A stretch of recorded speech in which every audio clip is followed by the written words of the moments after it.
আরও একটি নতুন ভিডিওতে সবাইকে ওয়েলকাম। তোমরা সবাই কেমন আছো? আশা করছি ভালো আছো। আমিও কিন্তু বেশ ভালো আছি।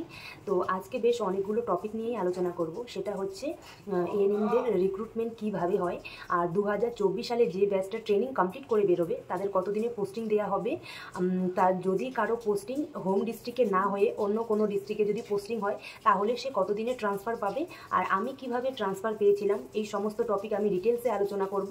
তাই তোমাদের জানতে হলে ভিডিওটাকেও স্কিপ করবে না, প্রথম থেকে লাস্ট অবধি দেখতে হবে। তো প্রথম কোশ্চেনে আসি, এএনএমদের রিক্রুটমেন্ট। তো এএনএমদের যে রিক্রুটমেন্ট হয় তার জন্য কিন্তু কোনো আলাদা করে ফর্ম ফিল আপ করতে হয় না, কোনো ইন্টারভিউ হয় না, আমাদের ব্যাচ ধরে পোস্টিং হয়। তো ব্যাচ বলতে বোঝাতে চেয়েছি 2022-এ যারা ট্রেনিংয়ে জয়েন করেছে তাদের তো 24-এ গিয়ে ট্রেনিং কমপ্লিট হবে। তো ওই ব্যাচে যতজন মেয়ে ট্রেনিং করেছে 22-24-এ, তো তাদের একটা ব্যাচ। তো ওদের যখন পোস্টিং অর্ডার বেরোবে তখন ওই পোস্টিং অর্ডারটা ডিরেক্ট স্বাস্থ্য ভবন থেকে বেরোবে। ওখানে নিজের নাম থাকবে, প্লাস হচ্ছে বাবার নাম থাকবে, তারপরে বাড়ির অ্যাড্রেস দেওয়া থাকবে, তারপরে প্লেস অফ পোস্টিং দেওয়া থাকবে, সে কোন এসডি বা কোন সিওমইজের আন্ডারে জয়েন করবে সেটা দেওয়া থাকবে। প্লাস সেখানে থাকবে যে তাকে কত দিনের মধ্যে জয়েন করতে হবে, সেখানে একটা ডেট দেওয়া হবে, ধরো যে 10 তারিখ থেকে 15 তারিখ এরকম একটা ডেট দেওয়া হবে। তো তোমাকে ওই তারিখের মধ্যে জয়েন করতে হবে। এবার সবাই চেষ্টা করবে কি, যে প্রথম যে ডেটটা দেওয়া থাকবে, ধরো যে 10 তারিখ দেওয়া আছে, তো 10 থেকে 15 দেওয়া আছে, তো তোমরা সবাই চেষ্টা করবে 10 তারিখের মধ্যে জয়েন করা। কারণ তুমি যদি একদিন পরে জয়েন করে তাহলে কিন্তু তোমার সিনিয়রিটি পিছিয়ে যাবে একদিনের জন্য। আর এখানে আরেকটা ব্যাপার, যে তারিখটা জয়েনিংয়ের যে ডেটটা দেওয়া থাকে, ওই ডেটে জয়েন করলে মানে যেদিনই তুমি সিওমইজ অফিসে জয়েন করবে সেদিন থেকে কিন্তু তোমার স্যালারি স্টার্ট হবে। এবার তুমি যদি একদিন পর বা দুদিন পর যদি জয়েন করো, তোমার সিনিয়রিটি পিছিয়ে যাবে, প্লাস তোমার কিন্তু স্যালারি মানে যে কয়দিন তুমি লেটে জয়েন করবে সেই কয়দিনের স্যালারি কিন্তু তোমার বাদ যাবে। তো এইভাবে কিন্তু আমাদের এএনএমদের রিক্রুটমেন্টটা হয়। তো এবার আসি 2024 সালে যে ব্যাচটা ট্রেনিং কমপ্লিট করবে তাদের কতদিনে পোস্টিং দেওয়া হবে। তো যে ব্যাচটা 2024-এ ট্রেনিং করবে তাদের মেবি অক্টোবরের শেষে, না হলে নভেম্বরের ফার্স্ট উইকে তাদের রিলিজ দেওয়া হবে।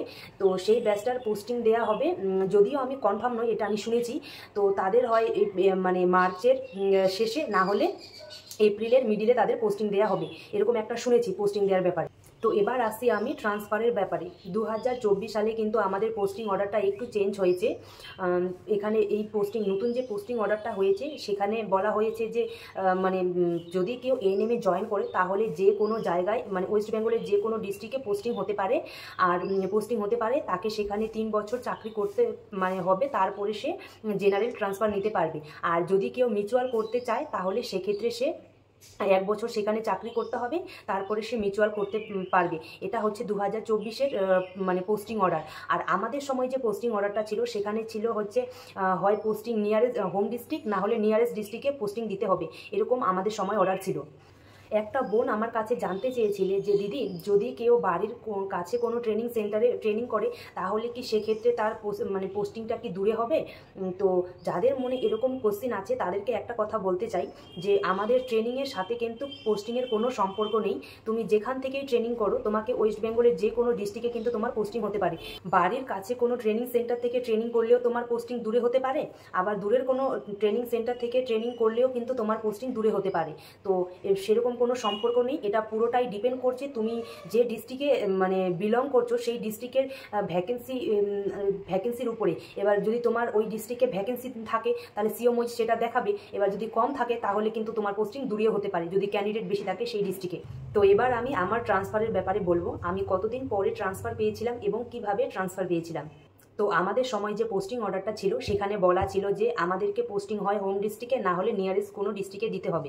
কিন্তু আমার বাড়ি দক্ষিণ দিনাজপুরে, কিন্তু আমাকে পোস্টিং দিয়েছিল দক্ষিণ দিনাজপুর থেকে সে নর্থ 24 পরগনা। এবার নর্থ 24 পরগনা নিশ্চয়ই আমার কাছের কোনো ডিস্ট্রিক্ট নয়, সেটা আমার বাড়ি থেকে প্রায় 450-500 কিলোমিটারের মানে ডিস্টেন্স দক্ষিণ দিনাজপুর থেকে নর্থ 24 পরগনার।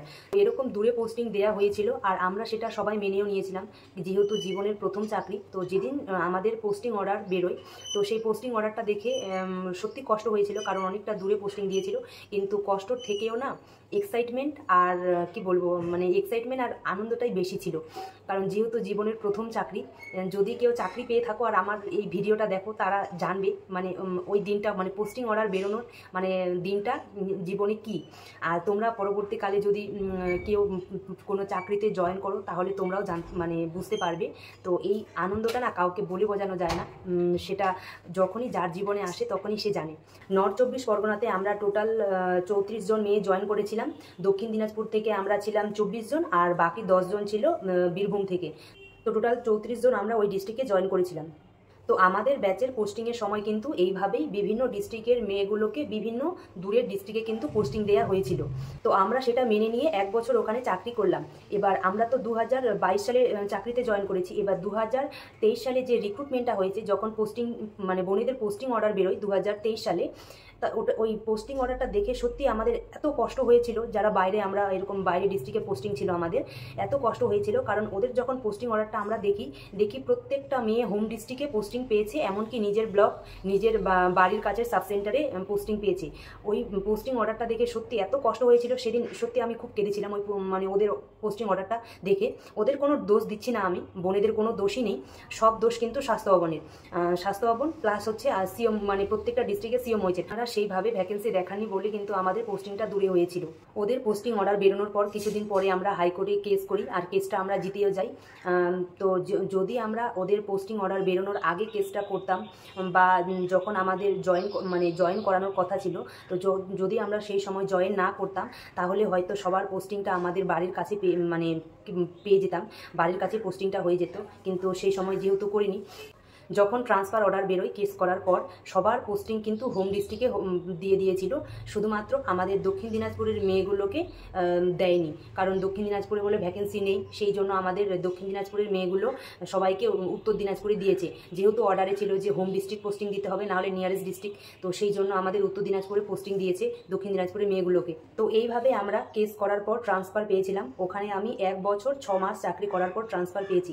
ওখান থেকে আমাকে রিলিজ দিয়েছিল নভেম্বর মাসের 6 তারিখে, ওখানে আমি রিলিজ পেয়েছিলাম। আর উত্তর দিনাজপুরে আমি 7 তারিখে জয়েন করি। তো এই ছিল আমার ট্রান্সফারের হিস্ট্রি। তোমাদের কেমন লাগলো অবশ্যই কমেন্ট করে জানাবে। ভালো লাগলে লাইক, কমেন্ট, শেয়ার করবে। তোমাদের যদি কিছু জানার থাকে সেটাও কিন্তু কমেন্টে জানাবে। তো নেক্সট কোন টপিকে তোমরা ভিডিও দেখতে চাও সেটা কিন্তু আমাকে অবশ্যই কমেন্ট করে জানাবে। আর যারা আমার চ্যানেলে নতুন, তারা কিন্তু অবশ্যই চ্যানেলটিকে সাবস্ক্রাইব করবে। তো দেখা হচ্ছে নেক্সট কোনো ভিডিওতে। ততক্ষণে সবাই ভালো থেকো, সুস্থ থেকো, বাই।